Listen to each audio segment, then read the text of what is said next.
everyone. I'm very happy and delighted to interact with Professor Stuart Hameroff today.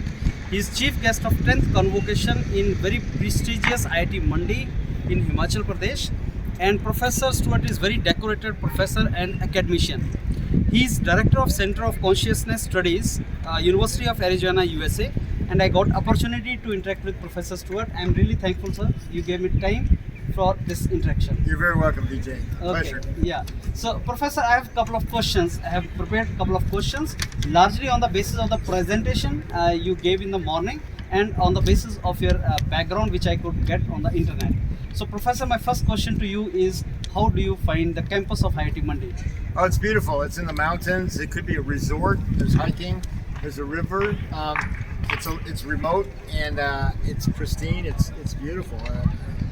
The weather's been great, and so far I'm having a wonderful time. Is this the first time, Professor, you are visiting India? No, I've been here, this is my 5th time, I think, but Okay. I've never been to Mandi before. Okay. So, what about Himachal Pradesh? Have you ever been to Himachal? I was in Shimla, Shimla, which I think okay. is in Himachal Okay. Pradesh, and that was great. Very Okay. similar terrain, Okay. and I enjoyed that. Okay. Professor, in the morning, I attended your presentation. That was wonderful. And I came to know that you are professor of anesthesia. You are from medicine background. But now, presently, you are working into many new domains of technology. I want to ask you, how do you find the synchronization of the medicine in engineering domain in your work?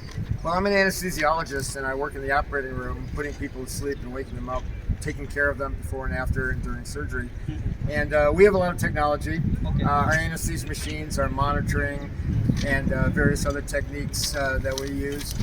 But my research has always been in trying to understand consciousness. Okay. And in fact, I went into anesthesia because of consciousness, because Okay. of my interest in consciousness. Okay. Because if you figure out how anesthesia works, that will tell you what consciousness actually is. And also, I'm interested in these structures called microtubules inside neurons, which I think process information and underlie neural function and actually underlie consciousness and gets you to the quantum level, which I think you need for consciousness. Professor, this question of mine is little silly question. I have one of my friend who is anesthesia doctor, and in anesthesia, what I understand is you kill the consciousness, you make somebody sleep or something. So how, as professor of anesthesia, trying to increase the consciousness? Well, first of all, figuring out how anesthesia works will tell you what consciousness is. Okay. Most people think that anesthesia acts on the membrane, but actually more and more evidence points to anesthesia acting on the microtubules, acting on quantum effects in the microtubules. Okay. And that's the area I'm pursuing. Okay. I got interested in microtubules when I was in medical school, Okay. in a cancer lab, working in a cancer lab, looking at mitosis and cell division, and how they worked and how the microtubules knew where to go and what to do. They seemed to have some kind of intelligence. Okay. And so I got the idea they were computers. They have a lattice-like structure and kind of look like cylindrical lattices, as in a computer with a grid-like structure. Okay. And each subunit could be like a bit, a 1 or a 0. It's a bit more complicated than that, but it seems they do have quantum vibrations and resonances, which are necessary for consciousness and are blocked by anesthesia. Selectively. Anesthesia takes away consciousness, but other brain activities continue. Cognition continues. Sensory evoked potentials are processed. The brain is quite active. All it's missing is consciousness. So it can really tell us what consciousness is. Wonderful.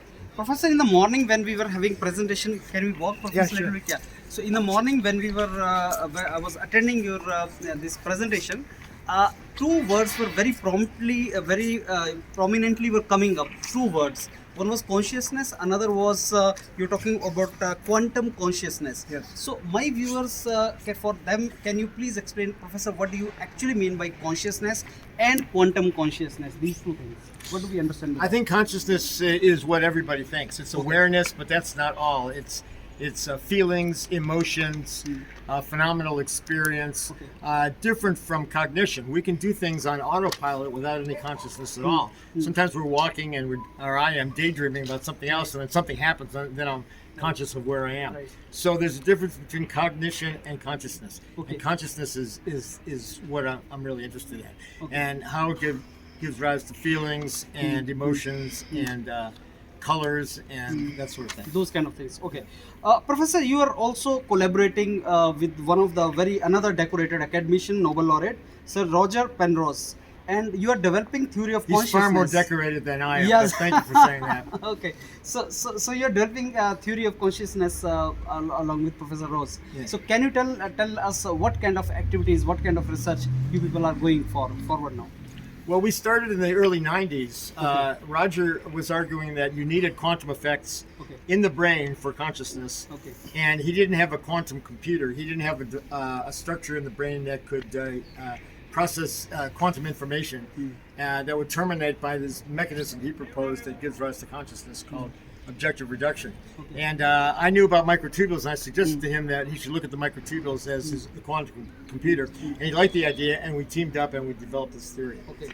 And it was it's very controversial. People didn't think that you could have quantum effects in the warm, wet brain, but actually you can, because the quantum effects happen where the anesthesia acts, which is nonpolar and secluded and protected, and that's where quantum effects happen.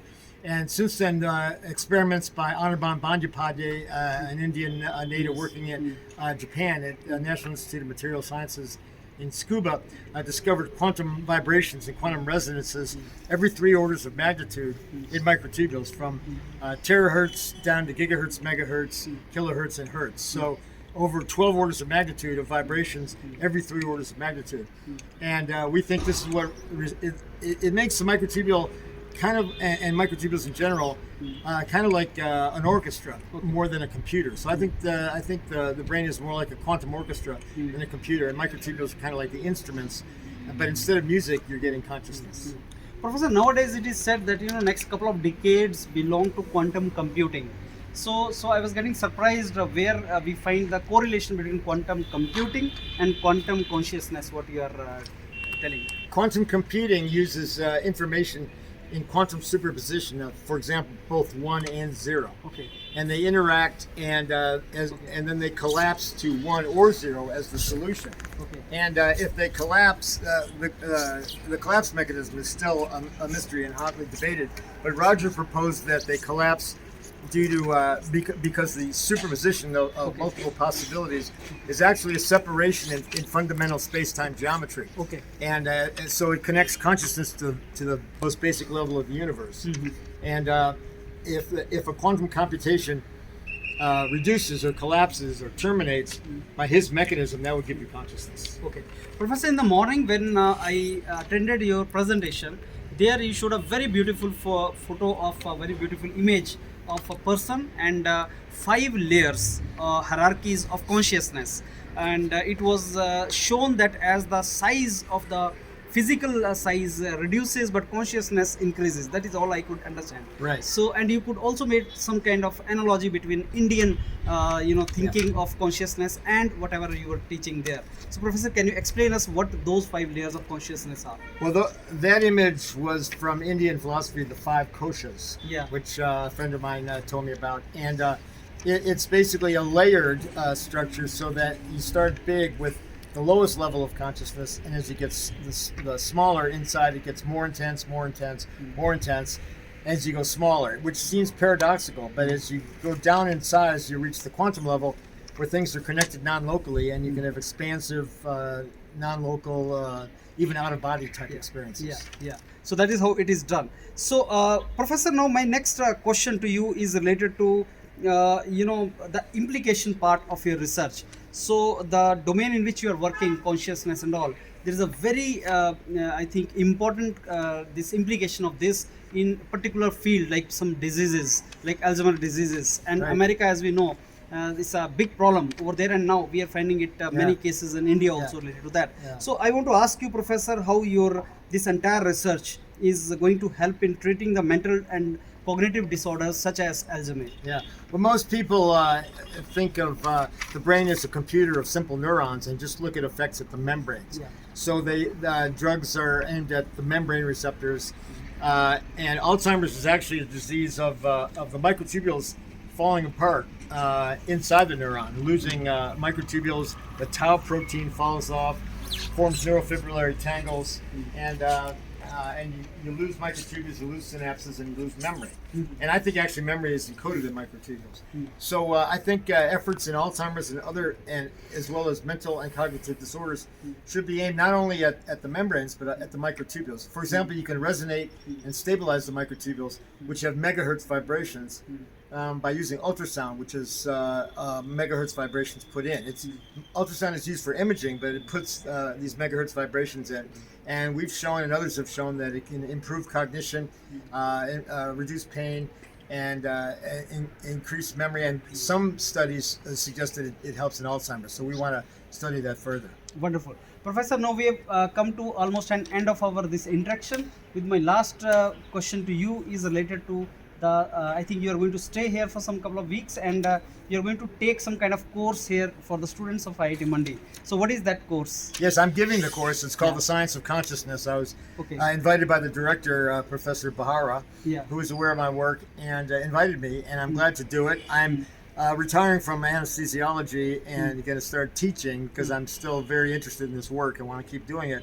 And so I'll be giving a course at the University of Arizona in the fall. And so this is a mini course, 2 weeks, 14 hours of lectures in 2 weeks. So I'll be very busy and kind of cover a much, kind of based on what I said this morning, but spread out over time to unpack it quite a bit. To discuss not only my ideas, but other people's ideas on what gives rise to consciousness. Professor, it was a wonderful interaction with you, and I'm really thankful. Despite of the hectic schedule I'm observing since morning you're having, you spare time for this interaction, and I wish you all the very best for your stay here in IIT Mandi, and a very healthy and wonderful stay here in IIT Mandi. Thank you, Vijay. Appreciate it.